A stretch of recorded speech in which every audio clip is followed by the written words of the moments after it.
Para sa akin, ang the breadwinner ay yung kayang unahin yung pangangailangan na iba. May kwento kasi sa sarili niya. Gusto ko lang sana na magtiwala. Oo, kakaiyak. Blood tissue.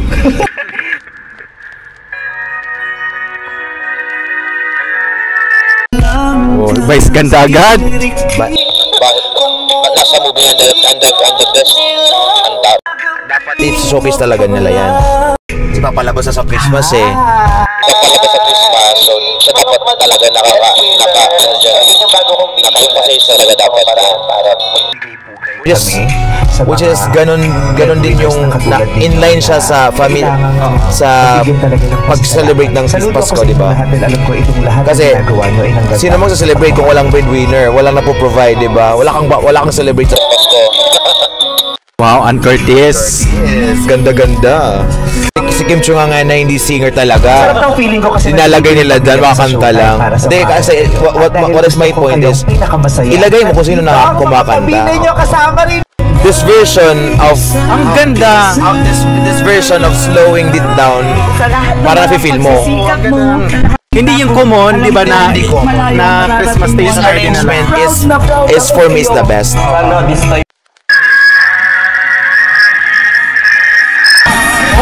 One-third higher na.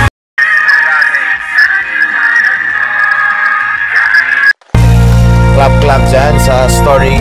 It's our story. Our story shine this Christmas. Our story that shine this Christmas daw. Ano i-expect mo sa 25 minutes, di ba? Iba-ibang kwento. That's why the title pala, Our Story Shine this Christmas. Kasi iba-ibang kwento ng buhay ng Pilipino. At saka there's a heroes, parang may mga heroes doon. Tapos sa video pa lang, masasabi ko talaga, pinaghandaan, hindi minadali. The music, the retention nandun. Kasi may mga part doon kasi sa nakita natin sa mga videos ng mga stations, nandun ng mga sponsorship, nandun lahat kasi station, parang ID kasi, di ba? So nandun, integrate lahat actually, the talents, the movies, the series, parang doon mga tawag doon, yung mga shows ng station na emphasize din. So clap doon sa pinag-prepare ng almost 25 minutes. Grabe ang tagal.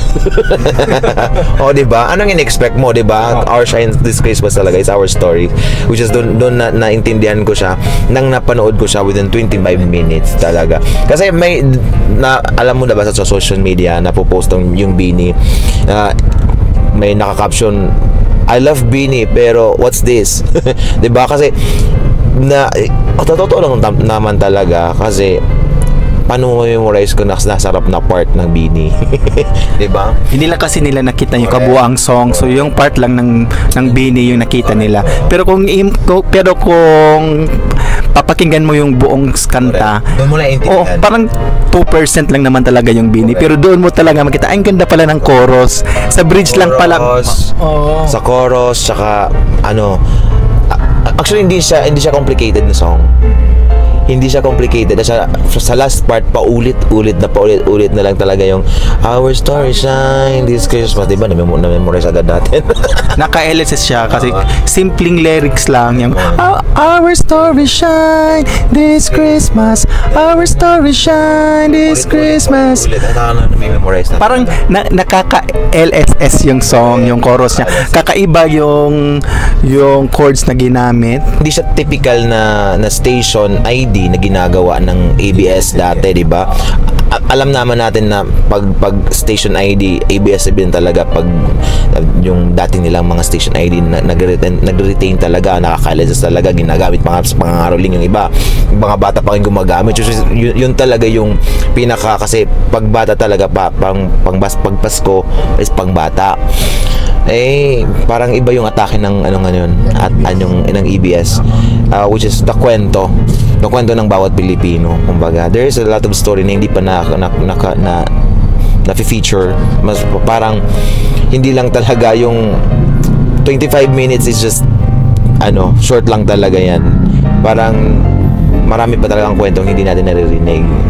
Doon na-realize ko dyan sa music video ng doon ako sa kaklap naman ako sa kanila. Ako naman, ang ganda ng song, yung sa start pa lang, yung parang malumanay muna, yung pagkakakanta ni Vice, tapos habang patagal ng patagal yung song, pa-upbeat ng pa-upbeat, hanggang yung parang uplifting yung song mo. Tapos ang ganda doon ng song na to, kasi hindi lang siya one step higher yung key, yung sa chorus, hanggang third step pa siya, tapos yung parang wow, ang ganda, naka-LSS yung song, yung lalo lang yung chorus. Kasi nandyan si Regine, ikaw ba naman? Anong abot ni Regine yun? Mga key of 5. Key of 5. I like kasi na-feature din yung mga singers yun kumanta nandun si Kim Chu. Hindi nga singer eh. Oo. Hindi singer, pero ang point kasi doon na na-realize ko sa video, there's a realization actually on the video. Kahit hindi ka magaling kumanta, as long as you express yourself, yung parang completos recados not for 25 minutes, yung parang busog na busog ka na kasi nandun na yun lahat napapanood mo. Yung iba sabihin, ay ang tagal-tagal kasi matagal, pwede bang gawin nyo na lang, short nyo na lang at least naman 8 minutes. Pero siguro gusto nila talaga maipakita at maisiksik lahat talaga doon sa video.